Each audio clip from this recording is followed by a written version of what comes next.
Salut à tous, j'espère que vous allez bien. On se retrouve aujourd'hui pour l'avant-match de Nice-OM, petit derby du sud de la France. Match que vous pourrez suivre ce mercredi à 21 h sur Canal+. Mon débrief sortira directement après le match, alors faudra pas hésiter à être au rendez-vous. Match à l'extérieur pour l'OM à l'Allianz Riviera. L'OM doit se relancer alors que Nice doit confirmer après avoir remporté ses deux premiers matchs. Si le concept d'avant-match vous plaît, n'hésitez pas à vous abonner, à mettre un petit pouce bleu et à nous dire dans les commentaires si vous vous êtes abonné pour qu'on puisse vous remercier en personne. Avant de commencer cet avant-match, je vous invite à nous donner vos pronostics pour le match dans l'espace commentaire, avec en bonus les buteurs du match. Pour le match contre Nantes, c'est Waddle26 et Nicolas Gouget qui ont trouvé le bon résultat. Bravo à eux, ils ont été visionnaires sur ce coup-là pour pronostiquer un nul 0-0. Alors n'hésitez pas non plus à proposer le score du match contre Nice pour être peut-être honoré dans la prochaine vidéo. En tout cas, on va rentrer directement dans le vif du sujet avec la composition probable de l'OM. Je pense que Villas-Boas restera en 4-3-3 avec Mandanda au but, Amavi à gauche, Sakai à droite, Camara Alvaro en charnière parce qu'on a vu que ça avait bien fonctionné contre Nantes. Un milieu avec peut-être Gustavo en sentinelle s'il part pas à Fenerbahçe avant. Devant lui, je vois bien Sanson et Lopez. Strootman, j'ai pas trouvé que c'était terrible la dernière fois, je suis pas sûr qu'il sera aligné d'entrée, mais peut-être.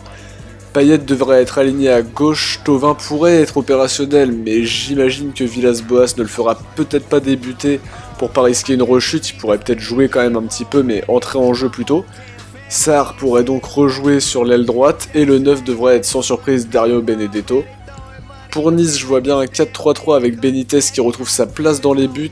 Pelmar pourrait être aligné d'entrée au poste de latéral gauche pour remplacer Colli qui a été expulsé contre Nîmes.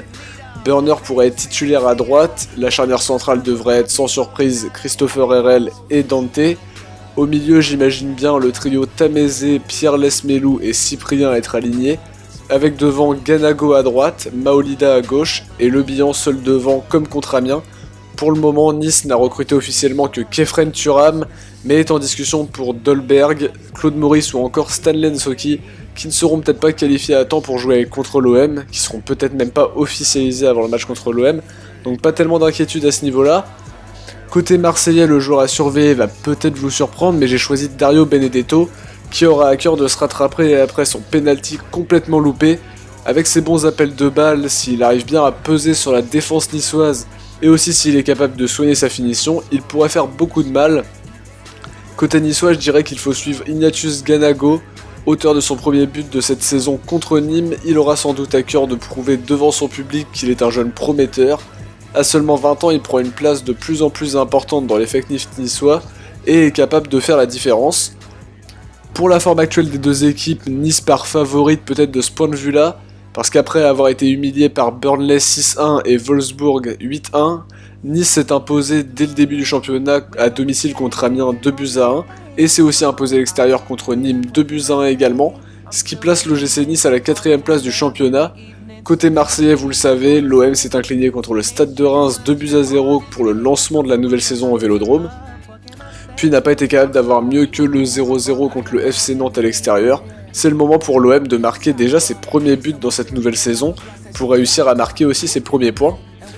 Pour les trois dernières confrontations, avantage marseillais, l'OM s'était imposé contre Nice à domicile 2-1, c'était pendant la saison 2017-2018. La saison dernière, l'OM a remporté 2 fois ses matchs, à l'aller et au retour sur le score de 1-0. Peut-être avantage psychologique pour les Marseillais sur ce point de vue-là, mais est-ce que c'est pas plutôt la forme actuelle qui va être prépondérante dans ce match-là ?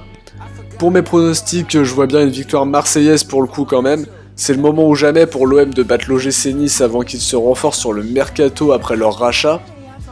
Ce sera sans doute plus difficile de les battre une fois qu'ils auront bien investi sur de nouveaux joueurs. Ils sont handicapés par le départ de Saint-Maximin qui était un joueur très important la saison dernière. Pour autant, ça reste quand même une très belle équipe. Pour les buteurs, je pense qu'on peut mettre une pièce sur Benedetto. Pour l'aspect revanchard, pour être décisif dans ce genre de match. Je vois bien aussi un but de Payet également dans ce match, même si ça me semble être un pari moins sécurisé. Côté niçois, Ganago d'une part et Dante de l'autre pourraient aider leur équipe, l'un sur les phases offensives et l'autre sur les coups de pied arrêtés. Mon pronostic avec le score exact est le suivant, c'est le moment où on va prendre quelques petits risques quand même. Je vois une victoire marseillaise 3-1, avec un doublé de Benedetto, un but de Payet, Et côté niçois, un but de Ganago pour réduire la marque. N'oubliez pas de nous donner votre pronostic dans l'espace commentaire. En tout cas, c'est déjà la fin de cette vidéo, j'espère qu'elle vous aura plu. On se donne rendez-vous dès demain pour le débrief du match entre l'OGC Nice et l'Olympique de Marseille. Merci à tous d'avoir regardé la vidéo, ciao et portez-vous bien.